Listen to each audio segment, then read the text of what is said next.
Yes. I had to change the number here. It's the 25th. Okay. Today is Monday, April 25th, 2022. It's the 4 o'clock special meeting of the Valley City Commission. We'll call the meeting to order. Please call the roll. President Carlsrud, Here. Commissioner Magnuson, Here. Commissioner Bishop, Here. Commissioner Erickson, Here. Commissioner Gallman, Here. City Administrator Crawford, Here. City Attorney Martinick. Here. Okay, please stand, join me for the pledge.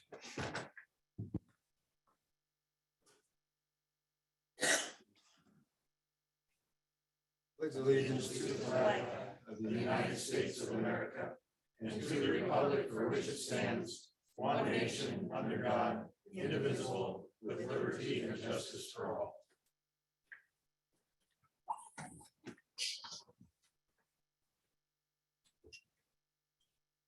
Okay, for those of you who hadn't heard, we're in flood warning for the river. And so we're having meetings. And before we get rolling here today, Major Steckler, raise your hand, please. And Major Steckler is the officer in charge and he's our liaison for the guard. So thank you for being here. And Gwen, we haven't had a chance to talk much today, so do you want to kick it off? Actually, if you want to go ahead and do the introductions, we have a couple of special guests.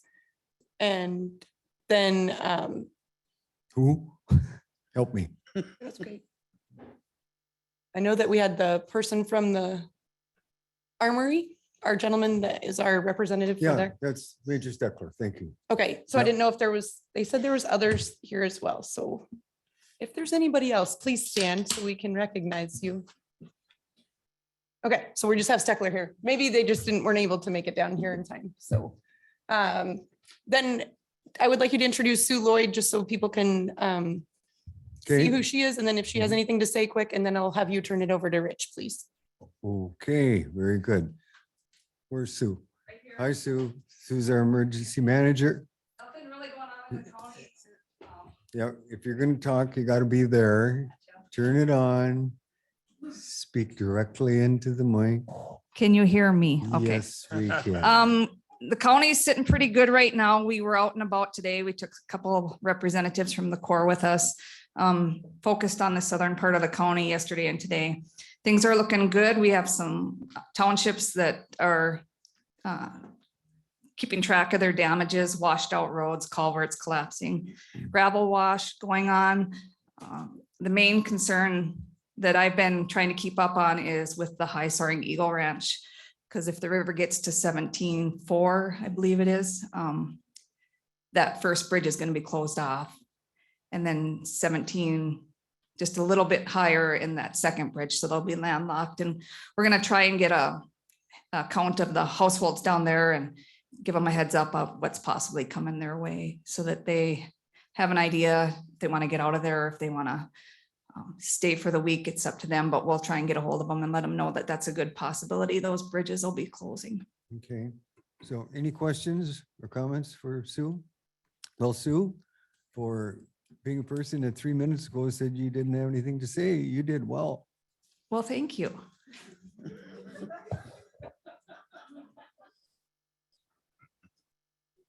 All right, so Rich, are you ready?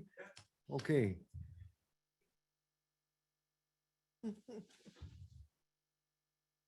No, it's on.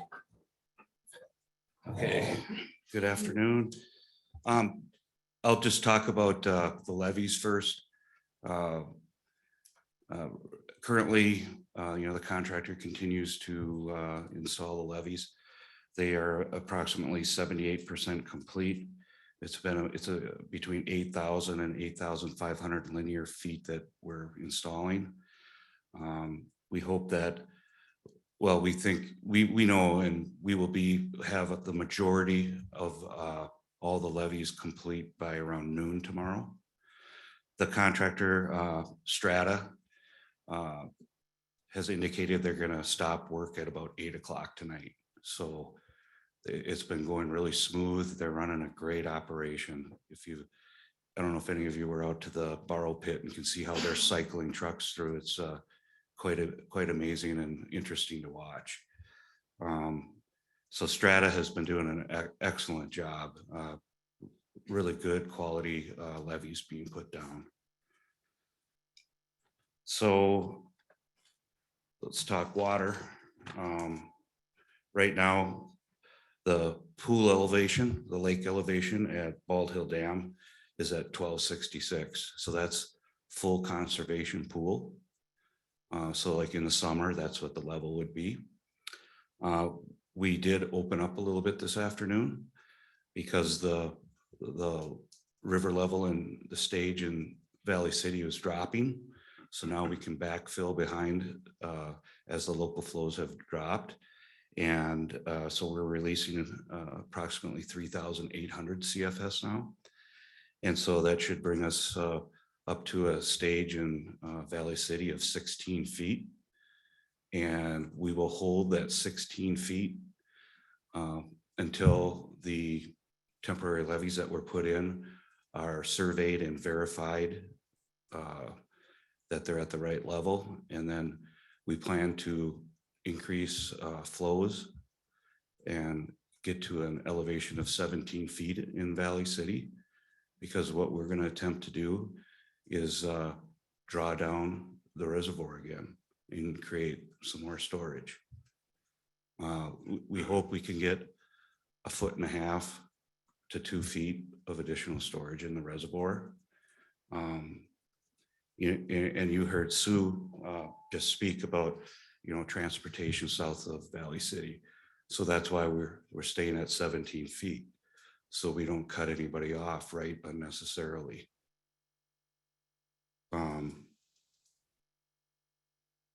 We have inflows right now into the reservoir of about 4,300, and that's dropping off. The past peak a few days ago was over 6,000 CFS coming in. At Cooperstown, I just looked at the gauges. At Cooperstown, there's approximately 2,100 CFS going through Cooperstown. It's falling off, but it's flat. So the curve kind of went like this, and now it's flat and receding a little bit. You can say the same at Bald Hill Creek. There's about 900 CFS coming in there. It peaked and it came down, and it's flat. It's not doing this. It's kind of staying flat. At Warwick, there's about 900 CFS. So the flow there at 900 CFS, it seems less because it's further upstream, but that's quite a bit of flow for Warwick. That's rising, not straight up, but it's on the rise. Sent up a team member today to do some recon in the upper basin. The National Weather Service wanted us to field verify what they're seeing off of satellite imagery in the Warwick area. There's 80% snow cover. So that snow from, that storm is not really all the way down here yet. It's estimated by looking at that snow that there's 1 inch or 1.25 inches of snow water equivalent in it. There's precip forecasted by the Weather Service for this weekend. And it takes, that Warwick water takes 5 to 7 days to get here. I think at 5 to 7 days, we're into the weekend, and a possible storm might be coming. So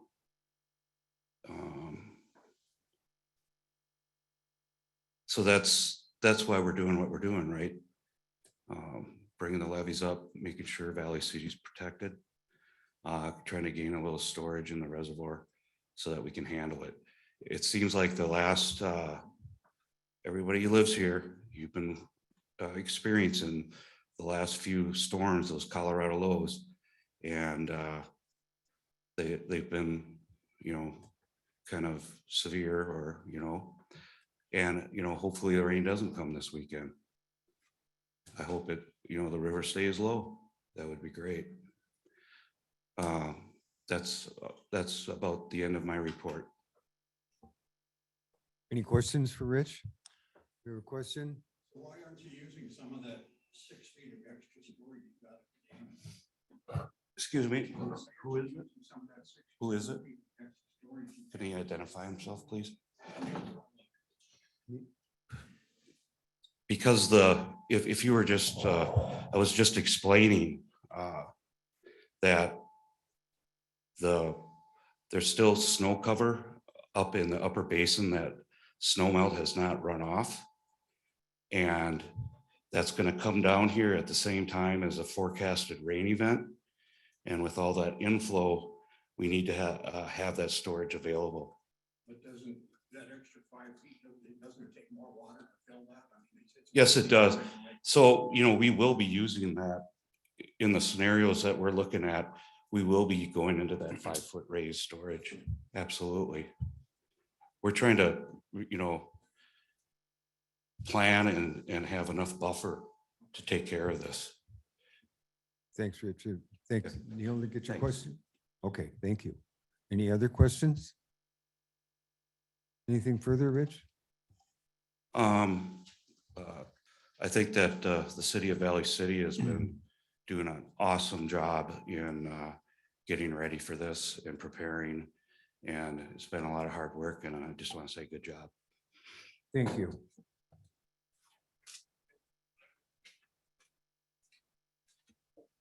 Gwen, do you have anything to share at this point? Yes, there's a few things and then we'll kind of go from there. But the first thing I would like to do is basically I'm going to start my little part that we're in another day in. I know that all of us are tired of the snow and especially this cold, but for once I'm going to actually be okay with the cold. With the parts that helped freeze last night, it actually helped slow some stuff down. So on the local flow side of it, I'm actually very thankful for that, even though it's been unbearable for our crews to be out. And tonight they're going to be out. We're going to get them. They're still going to be continuing to monitor things 24 hours. We have shifts broke up, but they're actually going to be able to get a decent night's sleep tonight, I hope. Here's where we are at today. We have a chain of command still when it comes to our communication. Rich, Sue, and I are in direct contact. We've set up a call center to help assist residents with questions, and I'm going to turn this over to Carl to give out that information and then come back from there. Sure, as we progress through this flood event, we're doing our best to make sure that residents are informed of everything that the city is doing to protect from the possible waters that are coming. So we're having these daily meetings at 4 o'clock. They'll be available on BEC 72 and 74, CSI TV. We're putting out the link on Zoom. The recordings of these meetings will be available the following day on our YouTube page. As Gwen said, we also have a hotline set up for anybody that has questions or concerns that they'd like to address to the city specifically related to the flood. So that number is 701-890-7848. Again, it's 890-7848. We are partnering with the VCSU Marketing and Communications Department to man that during regular business hours, and overnight, those will be forwarded to our emergency service that we normally use. So we are also putting out updates on social media, which the city has a Facebook and Instagram page. If there's anything urgent that needs to go out, that'll be sent to the media directly for further broadcast. Our website is valleycity.us. We're posting updates on there daily. There's also a link on our website to the National Weather Service information, which has updates every hour or so on flood levels and what the projected crest is. So if you have any further information, use one of those resources, and we'll do our best to keep those updated. Thank you, Carl. Okay. Anything further there? I have a few more things here. So all of the stop logs have been installed besides the half wall at the college, which is protected up to 20.5 feet. We decided since it's been installed this far, Thursday, the fire department is going to put up the remainder of the wood flood wall with the electric department to ensure that we have all the components and that everything is able to be identified. And if we need extra parts, we're going to go ahead and do that at the time. One of the problems that we had in the last couple of days is some of the gaskets, they need to be in 50-degree weather. Well, they were in 50-degree weather until they got taken out, and then to go into the concrete, it just was too cold. So we got to make sure we're watching for anything that could happen to those and to make sure that there's extra parts on hand. But by doing this, when we go to put it away, it's going to be put away in an organized manner that if, God forbid, we ever have to do this again, it can be done even faster, if you can imagine. I don't know how many people have watched Crookston's videos and what they're going through and the different nightmares with the sandbags and all the work. I just am so blessed that you guys have the flood protection up and how many things that changed since the last time that has helped you guys by doing those 3 phases. So once again, I just want to thank the community for supporting that act and getting you guys prepared this far. That's the only way we could be ready to go this quick, and we are ready. The Mill Dam, while out on the rounds, Chief Magnuson reported that he was concerned with some new erosion that he saw caused by some extra turbulence. We turned that over to Rich and he assessed it with his team. They went out and noticed a little part that they're going to be taking care of. So they'll be rip wrapping that area with the contractor doing that work that they're already contracted with. And the U.S. Army Corps of Engineers will continue to monitor all the riverbanks for erosion. Another piece that it's a little different than normal is we had our hook truck for our garbage go down. There was a U-bolt that broke, and so we are going to do a collaboration with Jamestown, and Mayor Carlsrud has been in touch with the mayor from Jamestown, and I've worked with the city administrator, and we're getting some details, but they're going to help us out by picking up some of our containers and getting them back over there. So we just really want to thank the communities and the surrounding communities for their help and everyone pitching in wherever possible. And all the pumps and lift stations are continuing to work strong, but reminder, please conserve water wherever possible. And sandbags are available for Valley City and Barnes County residents who need them. The fire department is open from 8 to 6 for anybody to just stop by. If you need it after that, please give a call and that number, and we can set up an appointment for someone to come help you out. And then I'm going to turn it over to Clint from here. What do you think, Clint?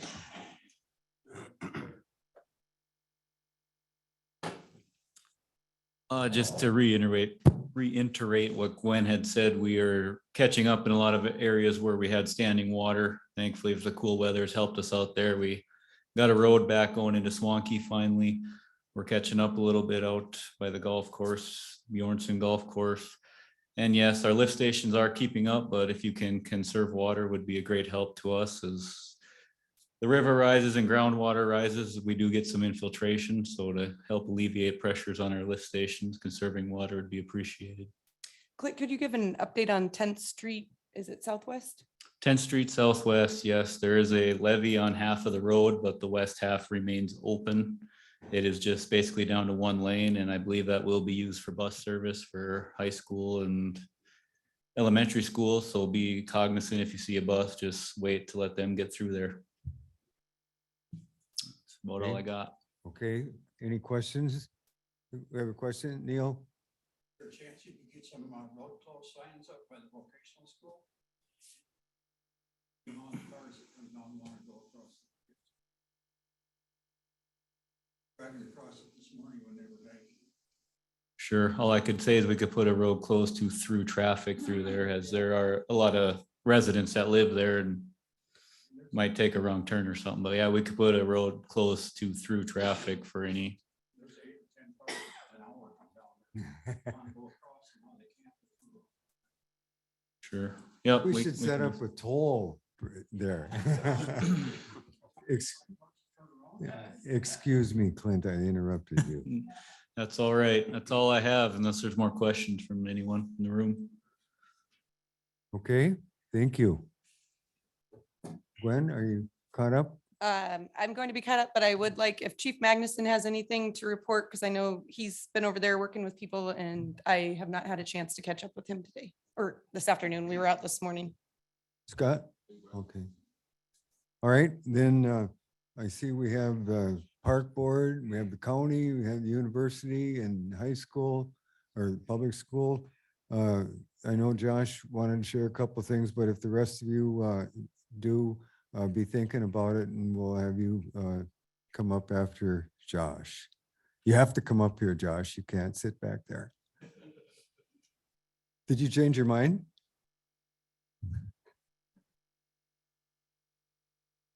I think he was gonna call it in. Well, yeah, he had his phone out. I like what he says. Josh wanted to come up here and say a few things. How he phrased that. First off, thank you very much. This is low priority relative to things that you guys have and you're faced with right now. But thanks to Councilman Gallman, who's been our liaison at the school and designated by Gwen for that position. But again, just thank you for everybody in Valley City, for your guys' team, for the employees with the city and the county. Having this been a first experience for me, it is quite impressive to see the organization and the work that's going into it, as well as the flood walls, as what Gwen reiterated. A quick update, Dietrich's bus, Brian Yanish has been made some modifications. We have right now 20 students currently affected by the changes, but no students are having to walk. We're just using alternative routes to be able to access. The comment was made regarding 10th Avenue Southwest, and appreciate the ability to be able to drive the buses in and access the students through that way. Washington Elementary, we moved all the pickup and drop off of 8th Avenue for the safety of the students, as well as to not create added congestion on 8th Avenue. And so that worked really well today, and we'll continue to do that for the time being. The high school and the Career Technical Center, we moved route over to 12th. And in addition to that, having students ride the bus to and from the center periodically through the day, again, trying to reduce the amount of traffic. Mentioned to Mr. Goldman that activities with softball, we've moved practices thanks to Park and Rec up to Highline Park. And so we've abandoned Thorlton Park down by Lock and Field. And we're going to either postpone or alternate our schedule for the next 2 weeks, just making sure that the area is not congested and we're adding to any mix. But again, thank you for everything that you guys are doing. And as a school district, we want to make sure that we are providing support in any way possible and resources as need be. Okay. Thank you. Thanks, Josh. Okay, Scott. Bill, did anything come to mind? Nope, not right off. Okay, thank you. Tyler? Nope. Good. Al?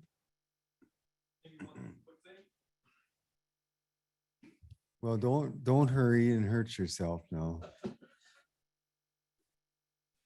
You know my level of coordination. I'd like to echo Josh's comments and thanks to the entire city, county, everyone who's worked so hard at putting all of this together. Just an update, there's really only one way to access campus right now, and that's down the Snowy Hill or through Riverside. And so we're running shuttles if you are coming to visit campus, for all non-essential employees. The shuttles are departing the bubble area, and I think Jessica just sent me all the information, between 7 a.m. and 5 p.m. Those shuttles will be running continuously. So if you do need to get to campus for something, let us know. There are visitor passes available, and we're just doing what we can to keep the traffic minimal in that area for right now. So thank you very Okay. much. Yeah, thank you. On a side note for that, they did have Pat Horner asked to make sure that people were aware, if you do see a semi coming down that big hill, which they're not allowed to, it's actually their food service trucks that'll be coming through the week. So there shouldn't be many, but those are the only ones that should be expected to come down. Is that Snow and Boss or 8th? Snow and Boss. Oh, okay, Snow and Boss, okay. the steep yeah, one. Yeah. Whoa. Okay. Okay. Have I missed anyone out there who has anything good for the order? Colonel, do you have any going away statements you'd like to make? I'm good, Mayor. Thank you very much. Yeah, Rich said it all. Okay. Thanks for being here, and we'll look forward to seeing you in a few days. Okay. Guys, anything? I would just say that the organization and operation of all this, I echo what the rest of you said, and I'm just darn proud to be part of it. So thanks all. And Dick? I just want to especially thank Rich and the Corps for all the direction they're providing to the city and Gwen and our team, that the decisions are made strategically with planning, solid planning, and utilizing all the information to give us direction. So thanks, Rich. I would like to add one thing too. A couple of guys, one guy stopped me this morning. You can't run that dam from St. Paul, all Lake Arable. And I will tell you folks who are listening that having been around and seeing the work that the people of the Corps of Engineers are doing here, they care about you and they're going to do what's best for the group. So thank you all. Colonel, it's a pleasure meeting you. And unless there's anything. We're meeting further, tomorrow. and we'll have a meeting tomorrow at 4 o'clock. Neil? Oh, yeah. Oh, okay, and we're having a round of applause now for the work that Strata has done with the work on the dikes, and very, very efficient. Gwen? I did have someone that said, was it true that Governor Burgum was here last night? And I would like you to address that one. Yeah, we were surprised by the governor last night, maybe about 5:30. I got a text from General Dorman, and he said, the governor will be passing through town. He'll get a hold of you. That was it. So when, and so about 6 o'clock, the governor called and says, we'll be there in a little bit. And he's, our tour guide, Clint Clemish, took us around and gave narration to the governor, and within an hour, I think he was on his way home. So it was a great day here yesterday. And Colonel Jensen is here, and General Dorman was here, Mayor Mahoney was here, and so it was a fun day. I did, of course, I was I gonna say didn't fun have to for work. him. Of course, I didn't have to work on the lines either, but did you have anything further, Gwen? Just a reminder that that Zoom link will remain the same all week long. So if you have that Zoom link, you can continue to use the same one. And we'll be planning on this for sure through Friday at 4 PM every day. Okay. There being no further business, we're really going to adjourn this time. Okay.